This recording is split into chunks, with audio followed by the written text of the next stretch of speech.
Okay, welcome to Going North on the ICW.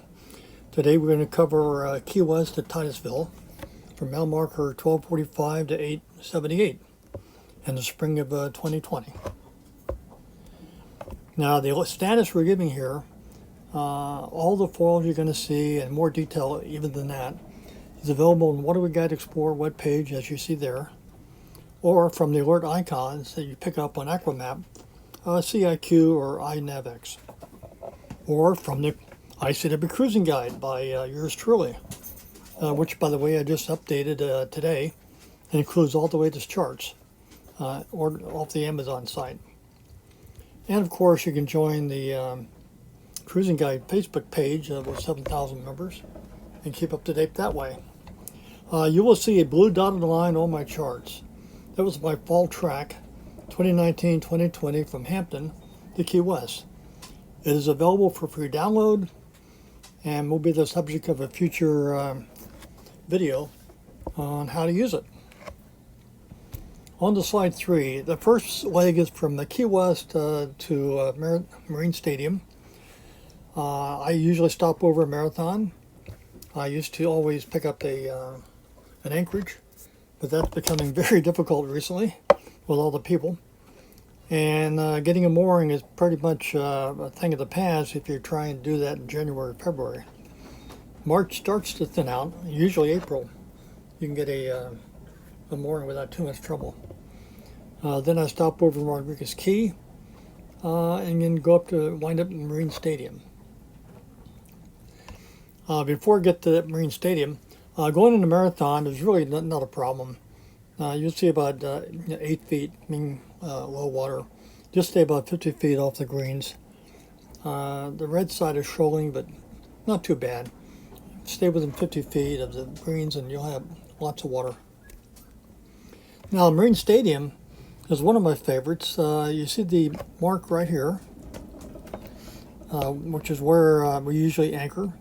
Actually, but sometimes we move down into there to get a little bit better protection. You also see the dotted line here, and that's my shortcut of coming into Marine Stadium and leaving Marine Stadium to go out Government Cut. There's 7.4 mean low water on that entire path, and it saves a lot of time going around the perimeter. You also see that in Marine Stadium there's a sandy beach that you can land a dig on. The sandy beach is right there, and there's a running trail that goes all the way around the extremitor. You can walk, you can run, lots of places to take a dog. You can see why it's one of my favorite places. Okay, the first bit of trouble you run into, it's pretty straightforward up to this point in time, is the Jupiter Inlet.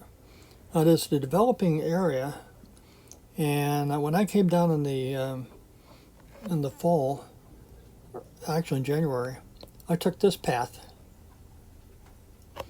and I took it for about 12 feet of water, and all I did was follow the details of the map you see there. It shows the deep water, but there's been some trouble with that path over the recent month, and so now, and I'll go into this more detail in a minute, I'd recommend just avoiding the whole area and go around it.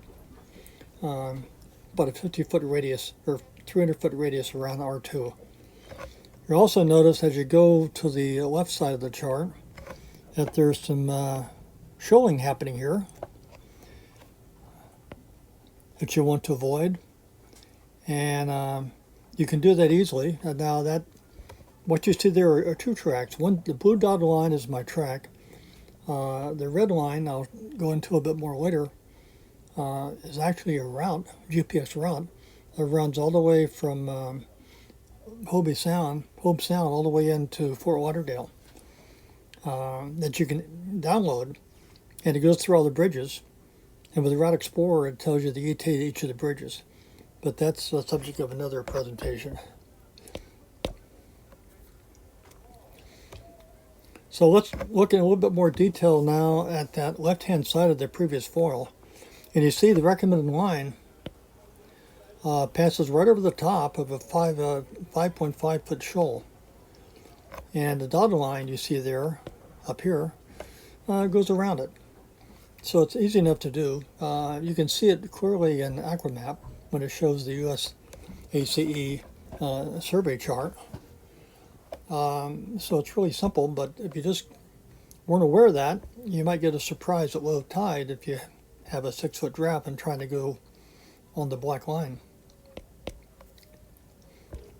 Now here's a close-up of that Jupiter Inlet.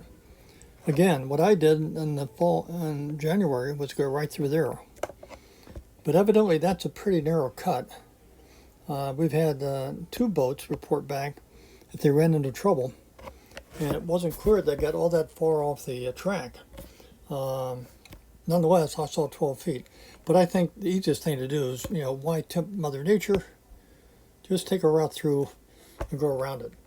Now you can go this way too, and probably it's fine. I mean, it's 6.8 feet.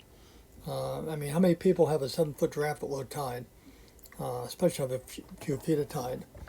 What you can't do though, what you don't want to do, is that. Now you're really tempting Mother Nature with a 5.4 foot draft, and that's probably not wise.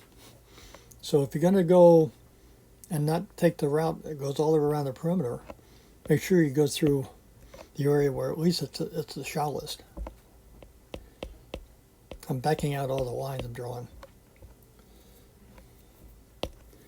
Now here's what happened to another boater who was following my route. You can see, here's my route. It's faded so I can see both paths at the same time. Here's what he did.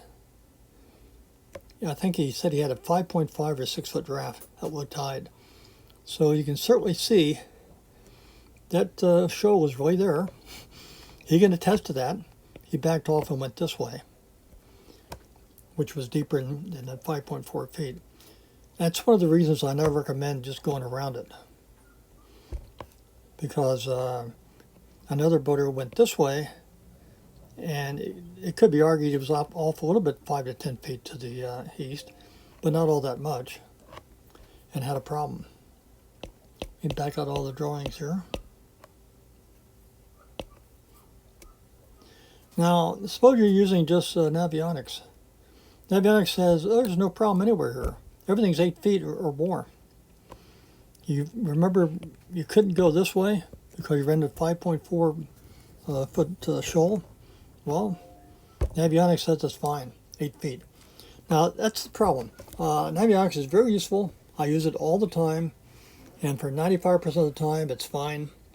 But when you come to an inlet that has a lot of rapid shoaling, it takes time for Navionics sonar chart to catch up because it gets input from the people crossing through the inlet, and they don't trust evidently just one guy who comes by and says, I saw 5 feet.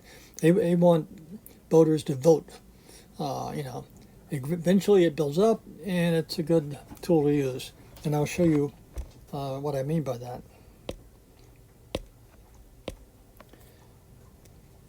For example, now here's the other side of the same Jupiter Inlet. Remember we had the line that was 5.4 feet there, and Navionics shows it fine. But in fact, you could follow Navionics through there and it'd be fine. The reason being, this is not a rapid shoaling area.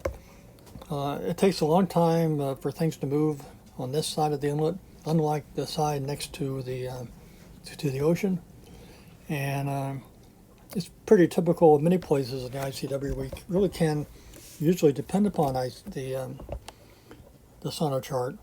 You just have to be careful in places where it shoals rapidly. Places like this, like Brown's Inlet, like Lockwood's Folly, to a lesser extent to Shoaling. So just keep that caveat in mind.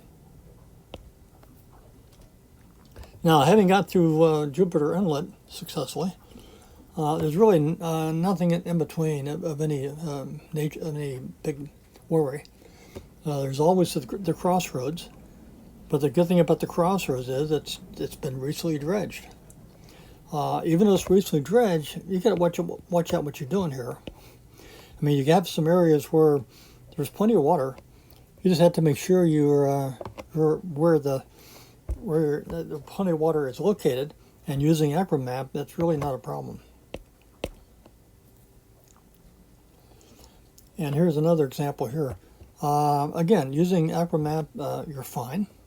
You know you're in 13 feet of water, but you don't want to do any of that stuff to hug close to 238, because you're going to run into a shoal.